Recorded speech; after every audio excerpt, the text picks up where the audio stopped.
Assalamualaikum warahmatullahi wabarakatuh. Yang saya hormati pengasuh Pondok Pesantren Zainul Hasan Genggong, Kiai Haji Muhammad Hasan Mutawakil Allah SHMM, dan yang saya hormati Rektor Unzah Associate Profesor Dr.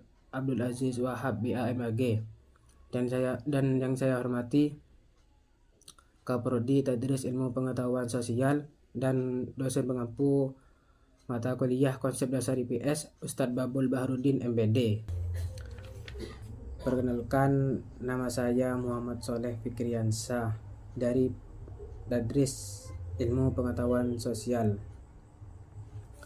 Di sini saya akan menjelaskan tentang ruang lingkup pendidikan. Yang pertama, pengertian ruang lingkup pendidikan. Ruang lingkup pendidikan ialah cakupan atau bidang-bidang yang termasuk dalam kegiatan pendidikan, baik dari segi isi, proses maupun hasilnya. Ruang lingkup ini menunjukkan apa saja yang menjadi bagian penting dalam dunia pendidikan, mulai dari teori pelaksanaan hingga tujuan akhirnya untuk membentuk manusia seutuhnya. Yang kedua, ruang lingkup pendidikan secara umum. Secara umum, ruang lingkup pendidikan mencakup 3 aspek utama. Yang pertama, pendidikan formal. Pendidikan formal yaitu pendidikan yang tersusun secara sistematis dan berjenjang, mulai dari pendidikan dasar, menengah, hingga perguruan tinggi. Contohnya SD, SMP, SMA, serta universitas atau perguruan tinggi. Pendidikan selanjutnya, pendidikan non-formal. Pendidikan ini diselenggarakan di luar sistem sekolah formal, bertujuan untuk menambah keterampilan, pengetahuan, dan sikap. Contohnya kursus komputer, pelatihan kerja, kejar paket A, B, atau C, dan lembaga bahasa.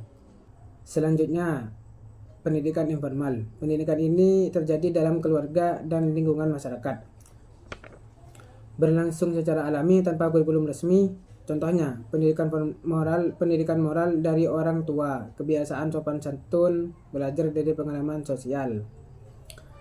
Selanjutnya, yang ketiga, ruang lingkup pendidikan menurut fungsi dan proses. Jika dilihat dari proses dan fungsi pendidikan, ruang lingkup terbagi menjadi beberapa macam. Yang pertama, tujuan pendidikan, yaitu menentukan arah dan sasaran yang ingin dicapai, seperti membentuk pribadi yang beriman, berilmu, dan bertanggung jawab. Selanjutnya, peserta didik, individu yang menerima pendidikan, baik anak-anak, remaja maupun dewasa. Selanjutnya, pendidik atau guru, yaitu orang yang memberikan bimbingan dan pengajaran, seperti guru, dosen pelatihan, atau orang tua. Kurikulum, yaitu isi atau materi yang diajarkan dalam proses pendidikan, mencakup pengetahuan, keterampilan, dan nilai-nilai. Metode dan strategi pembelajaran, yaitu cara atau pendekatan yang digunakan untuk mencapai tujuan pendidikan, misalnya diskusi, ceramah, praktik, atau proyek. Keempat, ruang lingkup pendidikan menurut objek kajian ilmu pendidikan. Yang pertama, filsafat pendidikan, yaitu membahas dasar, tujuan, dan nilai-nilai yang menjadi pedoman dalam proses pendidikan.